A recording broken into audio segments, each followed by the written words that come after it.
All right, Daniel chapter 9. Итак, Даниила, 9 глава. Verse 1 tells us the time frame. Стих 9 предоставляет нам момент времени. It's the first year of Darius, the son of Ahasuerus, of Median descent. Значит, это в первый год Дария. Here's where we're told that he was made king. Снова, когда мы говорим о том, что когда он стал царем, Appointed by Cyrus to administer the Babylonian region called the Kingdom of the Chaldeans. когда он был поставлен Киром, царствовать над этой областью халдейской. So this is either 539 or 538 BC. Поэтому это 539 или 538 год до Рождества Христа. I say in the notes that this angelic visit occurred probably just before the lion's den incident. Поэтому я уже сказал ранее, что вероятнее всего данное видение было перед событием с львиного рва. That's just a guess. It might be after the lion's den, might be in the lion's den. Ну, может быть, это до, может быть, после, может быть, когда он был там в львином рву.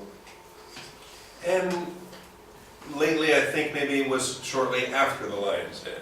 И в последнее время я думал и передумал, решил, что это может быть после, значит, львиного рва. All right, read verse 2, please. Стих 2, пожалуйста, прочитайте. За першого року його царювання Даниїл бачив у книгах число тих років, про які було Господнє слово, на пророка Єремії, що сповниться для руїн Єрусалиму 70 років. Okay. Daniel is doing what you guys do. Поэтому Даниил, что он делал? То, что и вы делаете. He is studying the Bible. Он исследовал Писание. Specifically, he's reading the book of Jeremiah. А в частности, он читал книгу Иеремии. And he learns that the captivity in Babylon is only supposed to last 70 years. И он узнал, что плен вавилонский должен длиться 70 лет. He was reading in the scroll of Jeremiah, the place that today we call Jeremiah 25, verses 11 and 12. Поэтому он читал свиток этой книги Иеремии и нашел то место, которое мы сегодня называем Иеремия 25, 11-12. There's also a reference to the 70 years in Jeremiah 29:11. Но также есть еще одна ссылка 29:11 в Иеремии на 70 лет. I don't have that in your notes, but if you want to add that to point 2, you can. Поэтому этого нет в заметках. Если вы хотите добавить, можете добавить пункту 2. That would be Jeremiah 29:11 in addition to Jeremiah 25, verses 11 and 12. 29:11. Еще одна ссылка. Можете дописать в ссылке 25:11. The problem is, Jeremiah should be happy. Daniel should be happy. И проблема, скажем, в том, что, по сути, читая этот отрывок, Даниил должен был бы возрадоваться. This is 539. Если это 539 год, means Daniel has been in captivity now for 66 years already. это означает, что Даниил уже должен был быть в плене как 66 лет. That means they're approaching the end of the 70 years. Это означает, что, скажем так, мы уже к концу 70 лет подходим. At least for himself personally, at any rate. Ну, по крайней мере, для него лично. The whole nation was taken a little bit after that. Но вся нация, она была введена в плен чуточку позже. There's a problem, though. Все же есть проблема. Is that Israel is just as rebellious as they were 70 years ago. Что Израиль остается все еще народом, который бунтует против Бога, как и 70 лет назад. In other words, they haven't learned anything during the time of their captivity. Другими словами, никаких уроков из времени плена они так и не сделали. Imagine if you have a child and they are disobedient, Ну, представьте себе, у вас есть ребенок, он непослушный, and so you just decide to discipline them for 7 days. и вы решили его дисциплинировать в течение 7 дней. Maybe you take away their internet, or you take away their video games. Лишили его интернета, забрали видеоигры. But at the end of the 7 days, they are still disobedient children. Но и в конце 7 дней все еще так им детям вашим крышу бьют. So, what are you going to do? Поэтому что делать дальше? More стороны. Punish them some more. Да, накажем еще. You're going to learn your lesson. Да, пока до тебя не дойдет. But then does that kind of make you a liar? Но если ты добавишь еще, не сделает ли это вас лжецом? If you tell your child it's going to be a 7-day punishment, Если вы скажете ребенку 7 дней наказания, and then you change your mind and you add 7 more days, а потом скажете, придумал я еще 7. kind of makes you a liar the first time. Ну, кажется, будете выглядеть лжецом в первый раз. And God's not a liar. Но мы знаем, что Бог не лжец. And God also knows the future. И более того, Бог также знает будущее. He said your captivity will last 70 years and I will bring you back. И Он говорит, что плен ваш продлится 70 лет, и я вас верну. But Daniel's very bothered by this because Daniel knows that his people are still a bunch of rebels. Но мы знаем, что Даниил, он беспокоится об этом, поскольку он знает свой народ, что это целая просто кучка бунтовщиков. And when you read through this prayer in verses 3 through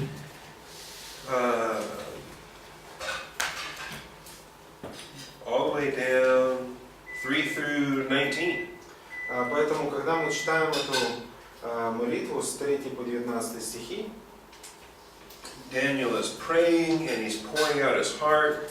мы видим, Даниил молится, он изливает свое сердце, He's asking God to be faithful. он просит Бога, чтобы быть верным. I like what he says in verse 18. Мне нравится, что говорится в стихе 18.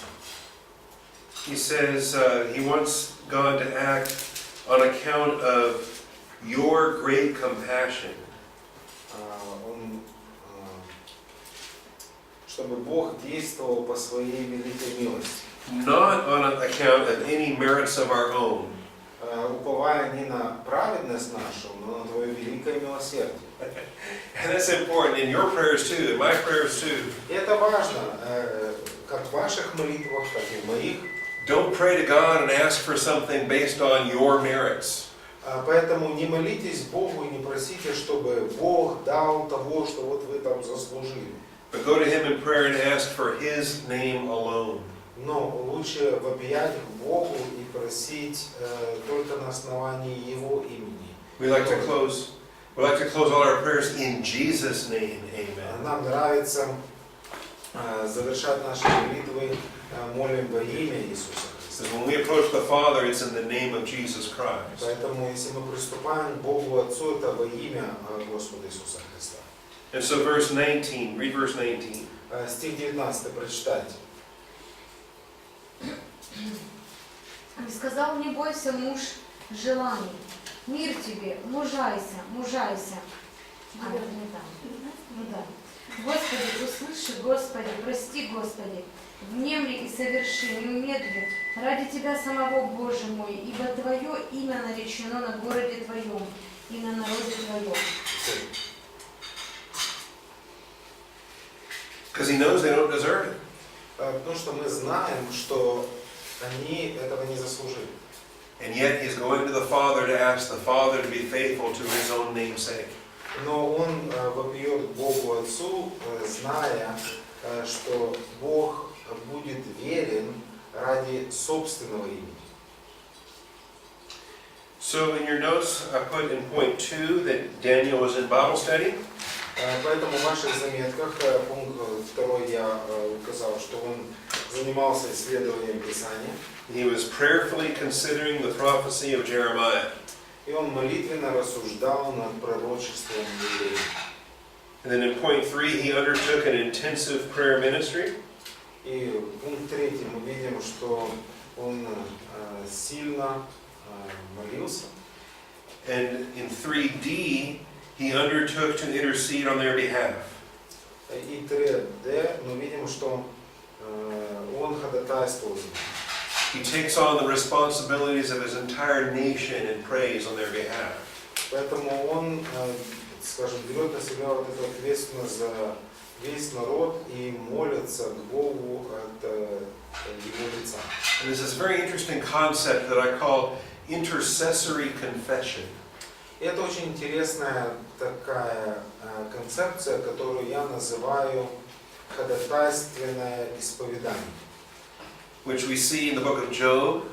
И подобные моменты мы наблюдаем в книге Иова. In chapter 1, Job is undertaking intercessory confession on behalf of his adult children. Мы видим в книге Иова, Иов совершал такие исповедания от лица своих детей. Job doesn't know that they've done anything wrong, but he says, in case they've sinned unknowingly, I want to pray on their behalf. Поэтому Иов не знал точно, что они там согрешили или нет. Но он говорит, в случае, если они согрешили, хочу помолиться за них. And so we have an intercessory confession, which appears to be a larger version of 1 John 1:9. Поэтому 1 Иоанна 1:9 мы также видим, что есть необходимость в этих молитвах исповеданий. You understand how to confess your sins to be restored to fellowship? Ну, вы понимаете суть исповедания грехов для восстановления общения. Well, start to think that maybe if you are a husband or a father or a parent, Ну, подумайте, значит, если вы являетесь там отцом, родителями, the value of confessing your children's sins or those that are under your responsibility. то есть определенная ценность исповедания грехов детей, поскольку они находятся в вашей ответственности. Because here's Daniel confessing the sins of his entire nation. Но здесь мы находим Даниила, который исповедует грехи за весь народ. Becoming an intercessor for his people. Он становится вот этим ходатаем за народ. Okay. Again, I'm not going to develop the whole thing, but I think it's a valid principle because of Job and Daniel and other passages from the scriptures. Поэтому я думаю, это очень важный момент, и я дальше его развивать не буду, но стоит в этом плане поразмыслить. Okay, so point 4, his full day of prayers were answered by the visitation of Gabriel. Здесь мы видим пункт 4. Его молитвенное такое отношение заканчивается тем, что ангел Гавриил его посещает. Verse 20 says he was still speaking, he was still praying when Gabriel walked in. Значит, стих 20 говорит, и когда я еще говорил и молился, исповедовал грехи, значит, Гавриил появился. And it says that he finally arrived about the time of the evening offering in verse 21. И согласно стихам 21, он коснулся меня около времени вечерней жертвы. Now it doesn't say how early Daniel woke up and started his prayers. Ну, не говорится о том, насколько там, когда рано он там вставал и начал молиться. But it seems consistent if he had morning prayers at the time of the morning offering. Поэтому, я думаю, будет уместно сказать, что, вероятнее всего, он начинал день с молитвы во время утреннего жертвоприношения. That he was still continuing his prayers all day long up until the evening offering. И продолжал молиться в течение дня до времени вечерней жертвы. Remember back in chapter 6 we saw Daniel's regular prayer life. Поэтому в 6 главе мы находим регулярную молитвенную жизнь Даниила. His enemies used that against him when they trapped him for the lion's den chapter. Поэтому его враги, они использовали это против него, когда они пытались уловить его в его практике и бросить в единый ров. So in verse 23, Gabriel says, at the beginning of your supplications, the command was issued. Ну, в стихе 23 говорится, в начале моления твоего вышло слово. And I have come to tell you, for you are highly esteemed. И я пришел возвестить его тебе, что ты муж желаний, или in our translation it's translated you are the man of desires. Okay, that's verse 23, right? Да, у нас муж желаний высоко почитаемый в английском переводе этой фразы. Okay, so however early it was that Daniel started his prayers, Поэтому неважно, насколько рано он начал совершать эту молитву, at the very beginning of those supplications is when God said, all right, go give the answer to Daniel. поэтому в начале этих молений мы видим, что Бог говорит, хорошо, иди, скажи ответ Даниилу. So this gives us a little bit of an idea how long it takes an angel to get from heaven to get to earth. Поэтому это немного предоставляет нам идею, сколько времени занимает для ангела с небес на землю прийти. Because he finally arrived at the time of the evening offering. Почему? Потому что он пришел к времени вечерней жертвы. Okay? How long does it take you to get to school? Сколько времени занимает вам добраться до школы? If you're going to be here at 10 o'clock, what time do you have to leave home? Если нужно быть здесь, например, в 10, когда нужно выйти? В 9:30. About 9:30. 9:30. Okay, that's not bad. Okay. Неплохо. Okay. Повезло. You roll out of bed at 9:45 Ну, там, 9:45 выполз из кровати, and run to school. побежал в школу. Okay. Значит, So it takes time to get places. поэтому, чтобы куда-то добраться, это забирает время. And even angels, with all their wings and flying and everything, И даже ангелы со своими крыльями, летающими, и со всем остальным, it still takes them time to get from place to place. это занимает время для них передвигаться с одного места на другое. Angels are like us. They're not omnipresent, they are monopresent. То есть ангелы, они как мы, они не вездесущие, они где-то сущие. They have to go from one place to another place, they have to travel the distance in between. Поэтому, чтобы с одного места в другое, нужно пройти какое-то расстояние. Okay. And it's no big deal really here in this chapter, I just find it interesting. Ну, здесь ничего тут особого в этой главе нету, но я нахожу интересным, Because it takes the better part of a day to make it to earth. что, скажем, нужно денек попутешествовать, чтобы на землю добраться. He started at the beginning of the supplications and he arrived at the time of the evening offering. Поэтому он начал в начале его молений и прибыл ко времени вечерней жертвы. And the reason why that's interesting is because of what happens in chapter 10. Ну, причина, почему это интересно, поскольку мы находим то, что происходит в 10 главе. In chapter 10, Gabriel is going to come back again. Мы видим, что Гавриил он должен был вернуться снова, But it's going to take him 3 weeks. но для него заняло это 3 недели. Because he's going to be captured on the way. Почему? Потому что его задержали по пути. He's going to be attacked by a fallen angel. Падший ангел противостал ему And he's going to be held prisoner for 21 days. и удерживал его 21 день. So stay tuned. Tomorrow morning we'll come back and tell you that story. Поэтому оставайтесь с нами, завтра утром мы продолжим на эту тему. Не переключайтесь. For now, though, we have to talk about 70 weeks. Далее он начинает говорить относительно 70 недель или 7. And we have to deal with verses 24 through 27. И у нас есть стихи с 24 по 27. Okay, so we need to read 24 through 27. Пожалуйста, кто-нибудь прочитает с 24 по 27. 70 років тижнів призначено для твого народу, Та для міста твоєї святині, аж поки переступ буде закінчений, і міра гріха буде повна, аж поки вина буде спокутувана, і вічна правда приведена, аж поки будуть підтверджені видіння й пророк, і щоб помазати святеє святих. Та знай і розумій, від виходу наказу, щоб вернути Ізраїля і збудувати Єрусалим, аж до владики Месії 7 тижнів та 62 тижні. І вернеться народ, і відбудований буде майдан і вулиця, і то буде за тяжкого часу. І по тих 62 тижнях буде погублений Месія, хоч не буде на ньому вини, а це місто і святиню знищить народ володаря, що прийде, а кінець його у повідді.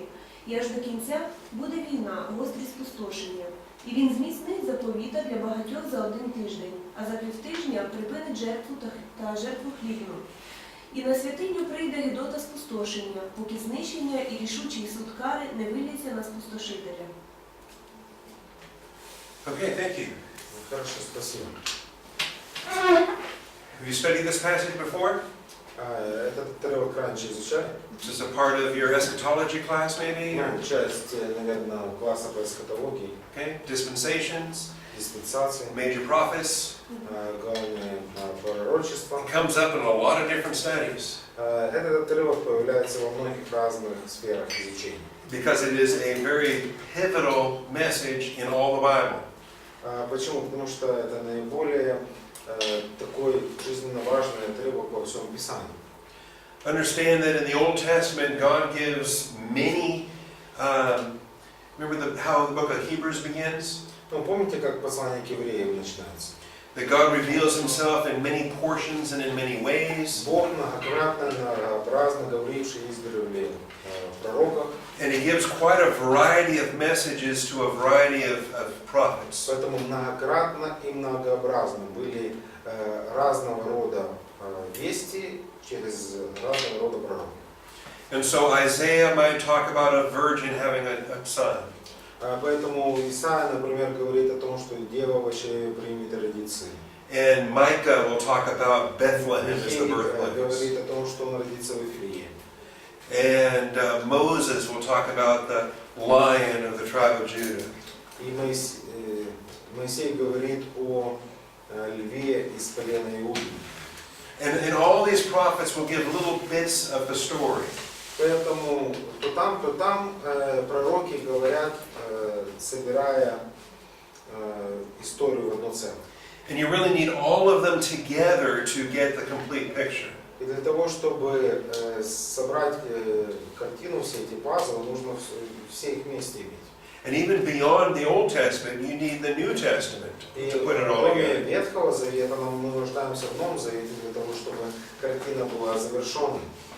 Because the complete message of the Old Testament prophets needs 2 more messengers to complete. Почему? Потому что для того, чтобы завершилось ветхозаветное, нужно еще two more what? Messengers. Еще должно быть 2 вестника. You need Jesus Christ in the Mount Olivet discourse. Иисус Христос в учении на горе Илионской, Matthew chapter 24 and Matthew chapter 25. 24-25.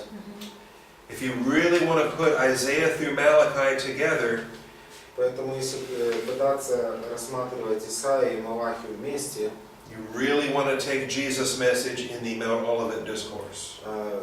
и все, что между ними, нам нужно, чтобы понять все это, нам нужно проповедь Христа на горе Илионской, чтобы разобраться во всех вопросах. But then you also need the Apostle John Но также нужен нам и апостол Иоанн, and the book of Revelation. и книга Откровения.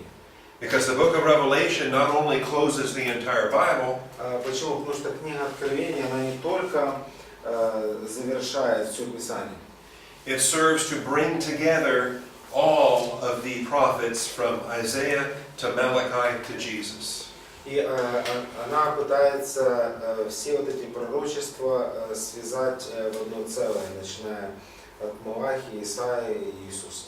So I'll give you more on that next week when we introduce Revelation. Поэтому больше поговорим мы об этом на следующей неделе, когда я вам представлю Откровение. Okay. So I'm not surprised that you're already familiar with Daniel chapter 9. Поэтому я не удивлен, что вы уже знакомы с Даниилом 9 главы. because it is a pivotal passage and it's going to be covered in a lot of different series. Почему? Потому что это один из ключевых отрывков, и он рассматривается во многих разных изучениях.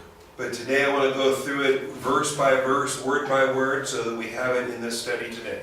Но сегодня я хотел бы рассмотреть его стих за стихом, словом за слово, чтобы мы более досконально его исследовали. And so it's point 5 in your outline. Итак, это пункт 5 ваших планов. It's a study that has subpoints A, B, C, D, E, F, G, H. И у вас есть тут A, B, C, D, G, H. Вот до этого. Okay? And even those have several subpoints each. И даже эти подпункты имеют свои подпункты. You see the 5C, for example, has 6 items. Например, 5C есть еще 6 подпунктов. 5D has 4. 5D 4. 5E has 4. 5И 4. So it's a very developed study and one we want to be careful with. Поэтому это достаточно глубокое такое исследование, и нам нужно быть скрупулезными в этом отношении. Okay, 77s have been decreed. Итак, читаем, что 70 седьмин определены. And in the English it says 70 weeks. Значит, на английском это 70 недель. The footnote says 77s. 70 седьмин. Мне ссылка идет. What is the Russian translation? Vice versa. Vice versa? Yeah. Okay, the Russian Наоборот, translation. 70 седьмин, что это означает? Это 70 дней. Okay. Современно в 70 лет. In contemporary translation, it's 70 years. Okay. 70 раз по 7 лет. That's unfortunate because it's not 70 years. It's 70 septads, 70 periods of 7 years. Это 70 периодов по 7 лет. Ну да, 70 раз по 7 лет. Yes, it's hard to study. Okay, okay. Ну, Okay. 70 лет. Really, it's just the Hebrew word for 7. Ну, по сути, речь идет о еврейском слове «семь». So we've got 7 somethings, Поэтому у нас есть 70, and there are 70 of them. поэтому It might be 7 minutes, 70 чего-то там и 70 по 7. Поэтому это может быть 70 минут or 70 hours, или 70 часов, 70 days, 70 дней, 70 weeks. 70 недель. It might even be 70 millennium.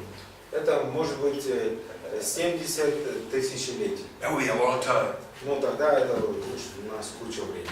But we're going to learn in this context, again, immediate context and parallel passages, Но мы с вами узнаем, что из непосредственного ближайшего контекста, из контекста параллельных отрывков, that the 7s in this context are 7s of years. что 70, о чем идет речь, это речь идет о годах. Now that might seem unusual for us. Может быть, это для нас необычно. We may not tend to think in terms of septads. Мы, возможно, не привыкли думать категориями по 70. We might think in terms of decades. Почему? Потому что мы привыкли думать декадами, Okay? десятилетиями. A decade is 10 years. Декада – это 10 лет. And we think in terms of 10 probably because we have 10 fingers. И, возможно, мы думаем декадами, 10 пальцев. Our mathematical system is a base 10 mathematical system. Наша математическая система, она построена на 10-личном... Чего там? Да, 10-личном. Спасибо. Okay. Поняли. In any event, we think in terms of decades, like we think about the years past, like maybe the 1980s. Например, мы размышляем декадами, да? Music of 80s. Okay. Да, музыка 80-х. Or Декады. That was a good decade. I liked the 1980s. Ну да, хорошая была декада. Мне нравится 1980-е. But the 1990s were better. Но 90-е были лучше. Типа период хиппи, 80-е, 70-е. Что? Хиппи? Time? No. Those were the 1960s. Это в 60-е. Хиппи это чуть-чуть. Okay, I'm not that old. Я не такой уже старый. The 1990s were better though. Ну, 90-е были лучше. That's when I got married and had my children in the 1990s. Значит, в 90-х я женился, дети появились у меня. Although my youngest was born in 2000. Но младшая родилась в 2000-х. We think in terms of decades, right? Поэтому мы думаем вот в рамках декад. Slav and I were both in our 40s. Мы со Славиком, not yet for me. Not yet. Он говорит, мы сейчас в 40-х годах. Not till September. Да. Wait. All right. Он говорит, ну до сентября надо подождать. He's in his 30s. Да, I'm in еще my пока в 40s. 30-х. Okay. And you're all probably in what, your 20s? Где-то там 20-х, да? Да. Most of you? 20s? Да, большинство, да? Да. Yes. Nobody yet in their 30s? Еще никого в 30-х. That's good. Хорошо. All right. Nobody in their teens? Anybody under 20? Кто-то еще в подростках бегает, нет? No, okay. 20. 20, okay. Well, then you're in your 20s. Okay. Хорошо. All right. So we think in terms of decades. Поэтому мы где-то думаем вот в этих рамках декады. Let's stop thinking in decades today. Поэтому перестанем думать декадами сегодня. Let's start thinking in terms of septags. Поэтому теперь будем думать немножко да, We say, right now, по 7. I am in my 7th septag. Поэтому я сейчас на седьмой седьмине. Because if you're between 43 and 49 years old, you're in your 7th septag. Поэтому если ты между 43 и 49, то это будет твоя седьмая седьмина. That's why I'm very happy my wife is already in her 8th septag. Я рад, потому что моя жена уже на 8-й седьмине. But I didn't tell you that. Но я вам это не говорил. Это же order. We'll send a message before you arrive. Yes, I know. Камера напишет, мы пошлем послание до приезда еще. Plus I'm on videotape, right? Да. All right. But we got to think in terms of septags, because that's what this passage is dealing with. Итак, мы должны вот переключиться и думать вот этими седьминами, поскольку этот отрывок, он в таких рамках говорит. And it shouldn't surprise us that God thinks in terms of septags. И нас не должно это удивить, поскольку Бог, Он думает в рамках седьмин. Remember, every 7 days was a day of rest on the Sabbath. Помните, каждые 7 дней, седьмой день отдыха. But then what happened every 7 years? Потом, что происходило каждые 7 лет? Это после 49. Нет. На седьмой год They let go the slaves. They let the slaves go, that's right. Every 7 years was to be a Sabbath year. Да, поэтому каждый седьмой год это субботний год. And then after 7 of those 7 years, И после 7 таких 7 лет, so in other words, after 7 septads, после 7 седьмин, they would have the 50th year as a year of Jubilee. у них был 50-й год, так называемый юбилейный. Okay, so you're familiar with that. Поэтому знакомы с этим. So septad should be okay for us in our thinking. Поэтому мышление в седьминах должно для нас быть нормальным. And that's what we're dealing with here in this message. И это то, что рассматривается здесь, в этом отрывке. And at the beginning of the chapter, Daniel was so concerned with the 70 years. И в начале главы мы видим, что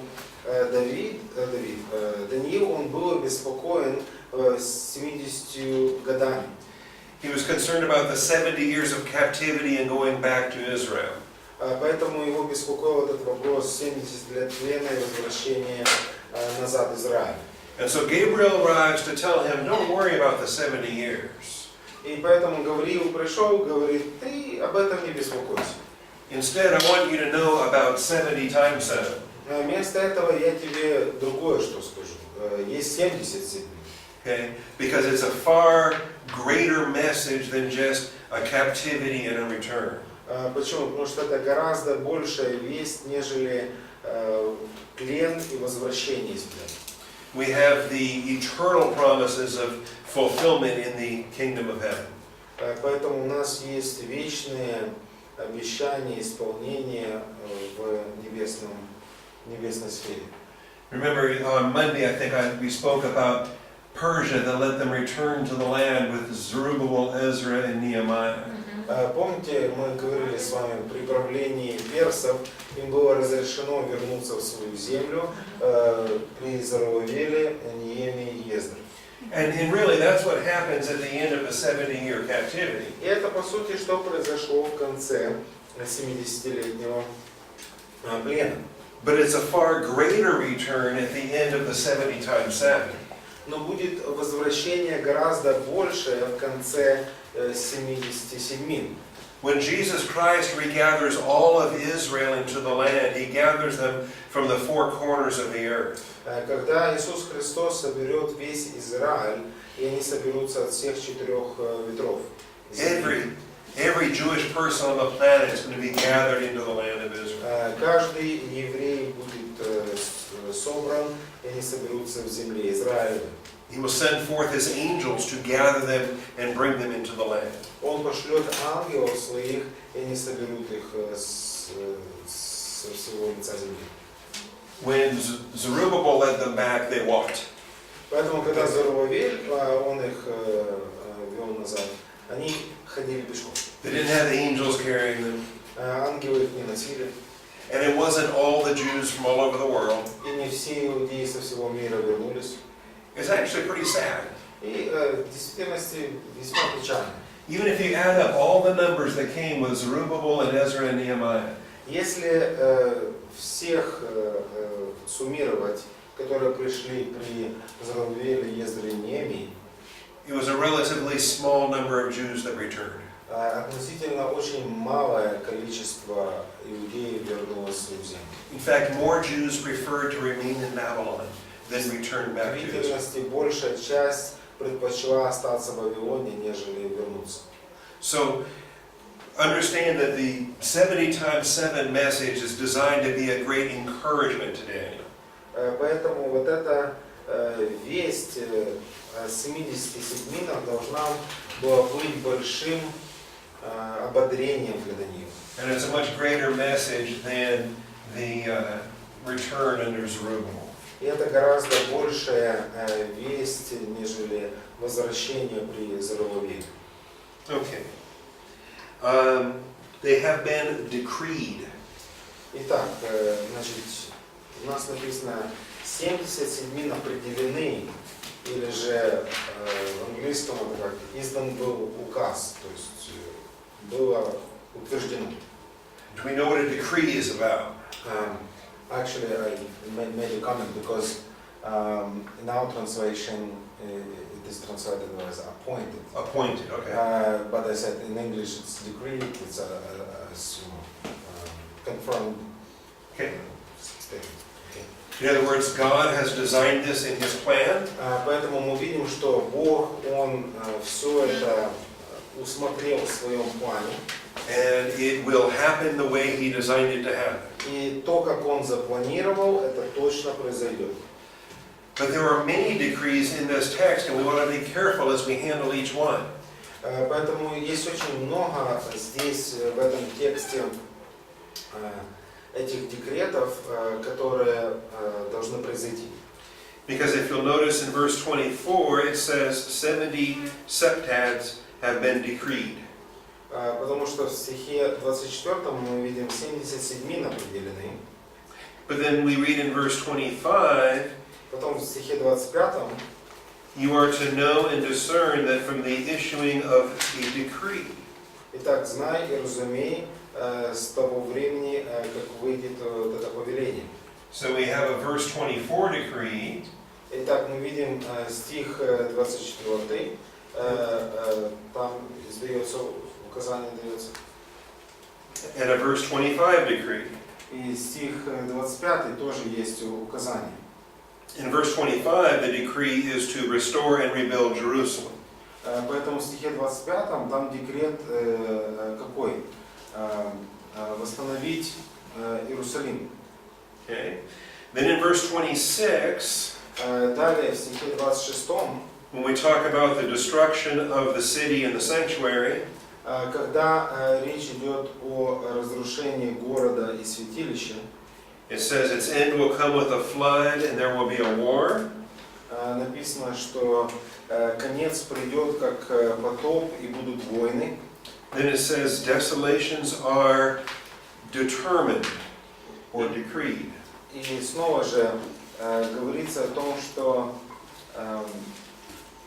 вот эти разрушения, они будут также определены. So in verse 26, Поэтому в стихе 26 we have determined. Мы имеем слово Desolations are determined. до конца будут опустошения. То есть эти опустошения не также определены. Okay. Then in verse 27, Далее в стихе 27, when we talk about the abomination and desolations, когда речь идет о мерзости запустения, we find that there will be a complete destruction that is decreed. мы видим, будет полное прекращение, и это также утверждается. Окончательная предопределенная гибель, гибель она предопределена. All right, so in each of these verses, Поэтому в каждом из этих стихов we have a decree, a decree, a determined, and a decree. Поэтому у нас есть вот это определено, потом повеление, потом будет и потом предопределение. And I think we want to be mindful of these expressions as they're found in each of these verses. Поэтому нам нужно быть в курсе, учитывая эти фразы при рассмотрении этого отрывка. Because confusion on the decrees will lead to confusion in the understanding of the fulfillment. Почему? Потому что если мы начнем спутывать вот эти декреты, мы также начнем путаться и относительно того, когда что должно произойти. Okay. Хорошо. Back to the very first of the decrees in verse 24. Давайте вернемся к одному из первых декретов в стихе 24. In your notes it's 5b. В ваших заметках это 5b. 77s have been decreed. 70 седьмин определены. For your people and your holy city. Для народа твоего и святого города твоего. All right, so who is this decree for? Итак, для кого дано это определение? For Israel. Israel. Thank Да, you. для Израиля. Спасибо. Because who, your people, who is you? Потому что народа твоего, кто это твоего? Yeah, you is Daniel. Gabriel is speaking to Daniel. Гавриил говорит Даниилу, So Daniel is you. поэтому твоего это Даниил. And the Jews would be your people. И иудеи это твой народ. As Gabriel is speaking to Daniel. Ну, как Гавриил говорит Даниилу. So he's not talking about the Ukrainians, Здесь он не про украинцев говорит, not talking about the Russians не про or русских, the Americans. не американцев. Okay. He's talking about the Jews, Он говорит о иудеях, Israel, о Израиле. the people who were taken into captivity and are hoping to go back to their homeland. Народ, который был взят в плен и надеется вернуться назад. It's not talking about the church. Здесь речь не идет о церкви. Okay? Хорошо? Oh, and I tell you, people that try to put the church into the Old Testament, Просто, я не знаю, но есть такие товарищи, которые пытаются впихнуть церковь в Ветхий Завет. it's pathetic. Ну, печально. How is the church Daniel's people? Как эта церковь становится народом Даниила? Okay? We are neither Jew nor Gentile. We are the bride of Christ, a heavenly people. Ну, мы не иудеи, не язычники, мы невеста Христа, мы небесный народ. Okay, so speaking to Daniel's people, it is a message for the Jews. Поэтому, когда речь идет о народе Даниила, речь идет о иудеях. Not only the Jewish people, but the holy city. И не только иудейский народ, но и святой город. Your holy city. Твой святой город. What's that? Это что? Jerusalem, yes. Jerusalem, okay. The people who try to say this is the church, I ask them, I say, well, what is our holy city? Значит, опять же, когда люди говорят, что это церковь, я спрашиваю, а где же наш святой город? Of course, Roman Catholics want to tell you that it's Ну, Rome, конечно, римо-католики скажут, что это Рим. but you know better. Ну, вы знаете лучше. You're not going to fall for that. Украина? Ukraine Киев. and Kiev. Okay, the holy city for the Ukrainians. Right. Да, святой город для украинцев. And isn't it true that Ukrainians, I think, isn't the Archangel Michael the protector of Kiev? Ну, это не так, что украинцы считают, что архангел Михаил, он является защитником Киева. Стоит статуя. Есть statue. There's a statue. Да, да, Yes. есть. Даже две. Везде. Okay. Well, when we get to tomorrow morning, when we get to Daniel chapter 12, I'm going to show you that Michael does not belong to Kiev. Michael belongs to Israel. Значит, ну, когда мы завтра начнем рассматривать следующую главу, я вам покажу, что место прописки Гавриила это не Киев, а Израиль. And we see that in Daniel chapter 10 and in Daniel chapter 12. Гавриил или Михаил? Майкл. Michael or Gabriel? Michael. Михаил. Ага. So 70 septads have been decreed for your people and your holy city. Итак, 70 седьмин определены для народа твоего и святого города твоего. Remember, God's emphasis is on Jerusalem. Итак, мы видим, что Бог делает акцент здесь на Иерусалиме. The world has an emphasis on other cities. Но мир делает акцент на других городах. Primarily a great fixation on Rome. В основном мы видим, он сосредотачивает свое внимание относительно Рима. And also a great fixation on Babylon. И также особое внимание определяется и отводится Вавилон. And we will talk about both Rome and Babylon next week in our Revelation study. Поэтому, изучая Откровение, мы поговорим относительно как Рима, так и Вавилона. Because when we talk about the revival of the Roman Empire, Потому что когда мы будем говорить о пробуждении Римской империи, we talk about the dream of rebuilding the glories of Rome. мы будем говорить об этой мечте, о восстановлении вот этой славы римской.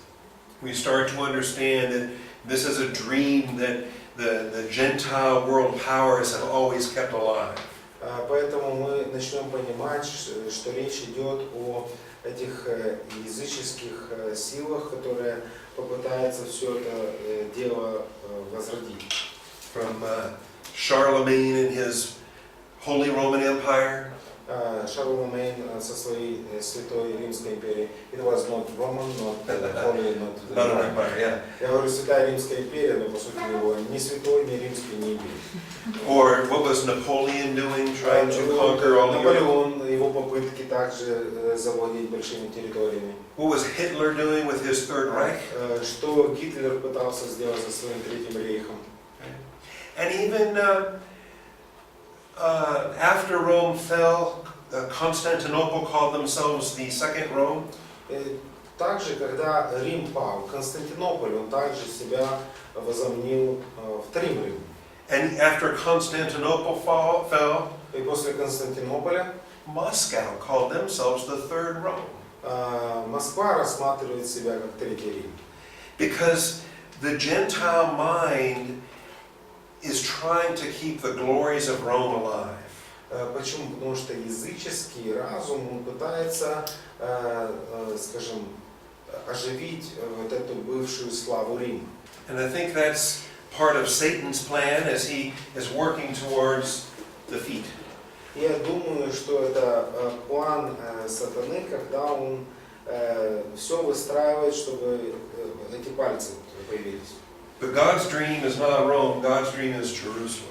Но Божий сон – это мечта, это не Рим, это Иерусалим. It is the place of His dwelling, it is the place of His blessing. Это место Его пребывания, это место Его благословения. And so we are focused on Jerusalem in this passage. Поэтому в этом отрывке мы сосредотачиваем наше внимание на Иерусалиме. It's another reason why this can't have anything to do with the church. Еще одна причина, почему здесь вообще церковь не играет никакой роли. Because we don't have a holy city on this planet. Потому что у церкви нет святого города на этой земле, планете. Our citizenship is in heaven. Наше жительство на небесах. And our city is the heavenly Jerusalem that will descend out of heaven. И наш город это небесный Иерусалим, который сходит с небес. Another reason to understand that Daniel 9 is not for the church. Это еще одна причина, чтобы понять, что Даниила 9 глава это не про церковь. Okay, there are 6 purposes for this decree. Итак, у нас есть 6 целей относительно этого декрета. They are listed in verse 24. Они перечисляются в стихе 24. And they are in your notes in 5c. И они находятся в ваших заметках под пунктами 5c. Where it says 6 objectives of the decree. Там говорится о 6 задачах декрета. And these are God's objectives. И это Божьи задачи. This is what God is bringing about. Это то, что Бог собирается совершить. Number 1 is to restrict the rebellion. Поэтому первое – это ограничить бунт. Number 2 is to seal up sins. Второе – запечатать грехи. Okay? And there's a difference. Do you have Hebrew printing in your notes? Есть еврейские Are they слова. messed up like they were messed up the other day? Они перепутаны, как в прошлый раз, но more clear. They're more clear. Okay, good. Нет, временами перепутаны, временами нет. It's So you have time. Kala and Peshat and Калак Chatan. перепутан. Есть у вас это, да? Ну, Кала, пешах. как слева направо. Okay, you may have to It's fix that. from left to right. Oh, okay. Sorry. We'll get Nina to fix those. Да, значит, не на все это. Or you can fix them yourself if you're a Hebrew student. Да, если вы студенты еврейского, вы можете сами Okay. починить. These 6 objectives are a fascinating study. И вот это изучение, оно является просто удивительным. And it's a bigger study than we can do today. И, к сожалению, у нас нет достаточно времени, чтобы все так глубоко исследовать. And much of what we focus on today focuses on the 70th and final of those 77s. Поэтому больше момент, на чем мы сосредоточимся сегодня, это на концовке 77. Because we're going to understand very quickly that 69 of them are done. Потому что очень скоро мы поймем, что 69 седьмин уже прошли. And after a considerable period of time, the 70th one will still happen in our future. И через определенный период времени, это еще часть будущего, последняя седьмина совершится. But to achieve all of God's 6 objectives, Поэтому, чтобы достичь всех 6 Божьих задач, not everything happens in that 70th septet. но не все эти задачи, они выполняются в последней седьмине. Because it's the purpose for all 70 of them to make these things happen. Почему? Потому что относительно всех 70 говорится об этих задачах.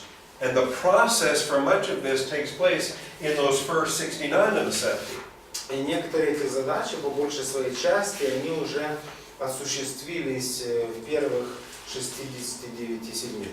But ultimately speaking, it will finally require that 70th in order to finish the message. Но для того, чтобы весть полностью была завершена, потребуется последняя седьмина. Okay, so we're going to restrict the rebellion. Поэтому здесь мы видим ограничить бунт. God is going to restrict the rebellion. Бог все это сделает. Question. Что за бунт? What rebellion? What kind of rebellion? Rebellion against God's authority on earth. Восстание против Божьей власти на земле.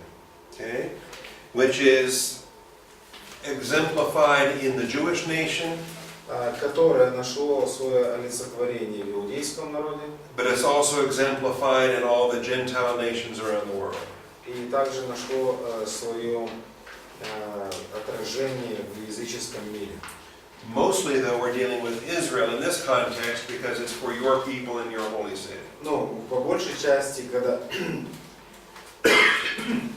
здесь идет об этой речи, речь идет прежде всего об Израиле, потому что это твой народ, твой святой город. Likewise, to seal up sins. Дальше написано запечатать грехи. This is not to make an end of sins, Речь не идет о том, что грехи прекратятся, but to seal them up and to confine them. но речь идет о том, чтобы запечатать их, удерживать. To make atonement for iniquity. Совершить искупление за беззаконие. To make atonement for iniquity. A lot of times that's believed to be on the cross. И во многом многие считают это тот труд, который был совершен на кресте. Because that's where Jesus died on the cross as atonement for iniquity. Почему? Потому что тогда Иисус Христос умер на кресте в качестве жертвы за нечестие. That's where my sins were paid for. That's where your sins were paid for. Это где мои и ваши грехи были оплачены. But remember, this is for the Jewish people and their holy city. Но снова же, это для иудейского народа и для их святого города. And the question of when the blood of Christ is going to be applied to the nation of Israel is a different question. И поэтому вопрос, когда кровь Христова будет применима к народу израильскому, это, конечно, другой вопрос. Because he will have to bring Israel through the tribulation in order to put them under the bond of the covenant. Почему? Потому что Богу придется провести израильский народ через великую скорбь для того, чтобы в конечном итоге эта кровь Христова была применима не отдельно, но ко всему народу. Okay, and like I said, we can't go into all these details here today. Поэтому, как я уже сказал, все детально мы сегодня не сможем рассмотреть. 4, 5, and 6 to bring in everlasting righteousness. 4, 5, 6 установить вечную праведность. To seal up vision and prophet. Запечатать видение и пророка. And to anoint the most holy place. И помазать святое святых. It's going to require all 70 of these septats. Поэтому требуется все 70 седьмин для завершения поставленных целей. Okay. Point D. Пункт D. The beginning of this time span is marked by another decree. Мы видим начало этого определения знаменует еще один указ.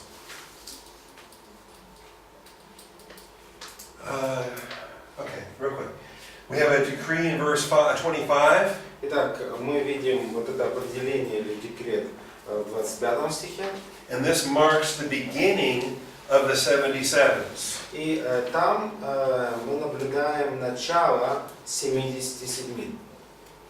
So there are 77s that have been decreed in verse 24. Поэтому в стихе 24 77 был издан этот указ. But you don't start counting those sevens until this other decree happens in verse 25. Поэтому, скажем, есть вот это определение, но оно не вступает в действие, пока не будет указ в стихе 25. Понятно это, да? Okay? Understandable? Yes. Okay. We understand what it means to make a decree. Ну, мы понимаем, что означает издать указ. Maybe a king will stand up and announce something important. Например, когда там царь встает и оповещает о чем-то важном. Or a governor of a state can make a decree. Или же правитель, он издает какой-то указ. We had, in my state in Texas, the governor made a decree back in February. Ну, в моем штате правитель, он издал указ.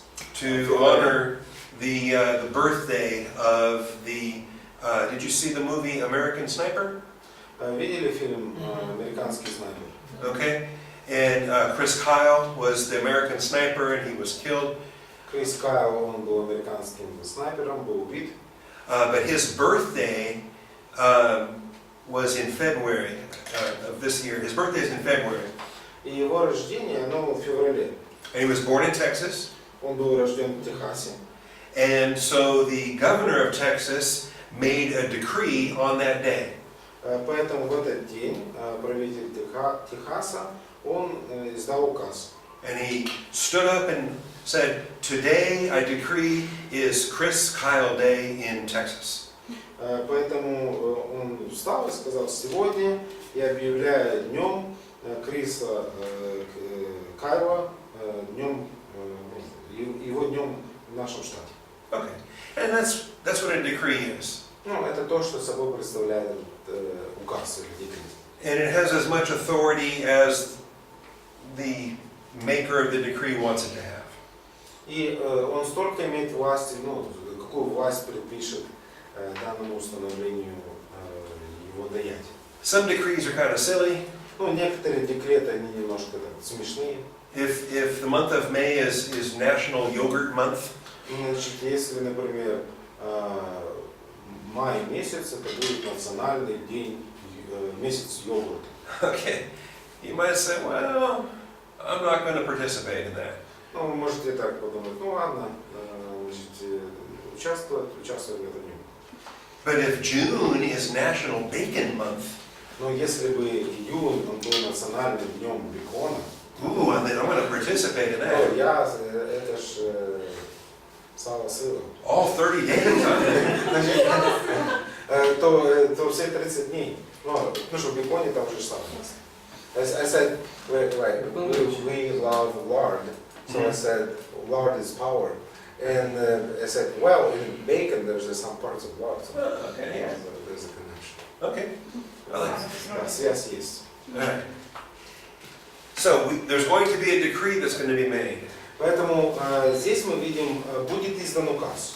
And when that decree gets made in verse 25, И когда этот указ будет оглашен в стихе 25, we can start marking the days off of our calendar. то тогда можем взять календарь и отмечать дни, 100 дней до приказа. God is being very precise in His prophecy. Поэтому Бог, мы видим, Он достаточно скрупулезно, точно говорит свои пророчества. That's why this passage is so powerful. Вот почему данный отрывок является таким сильным. Because all the other prophets gave little bits of information. Почему? Потому что все другие пророки, они, знаете, то там чуть-чуть информации, там чуть-чуть информации. A virgin's going to have a baby, but when? Значит, дева родит сына, но когда? And he'll be born in Bethlehem, but when? Ну, родится в Вифлееме, а когда? Or all of these other messages, they don't give the day. Поэтому все эти другие вести, они не дают такой точной даты. But in Daniel chapter 9, we have a timetable that is precise down to the very day. Но, читая Даниила, 9 главу, мы видим график, который в точности определяет вплоть до дня. And that's what we need to understand before we leave today. И это что нам нужно понимать, прежде чем как мы разойдемся отсюда сегодня. Okay, so take a break, and we'll Поэтому come back for our last class. делаем перерыв и возвращаемся на следующий урок. 10 minutes. 10 minutes, 10 minutes. Да, 10 минут. Время пошло.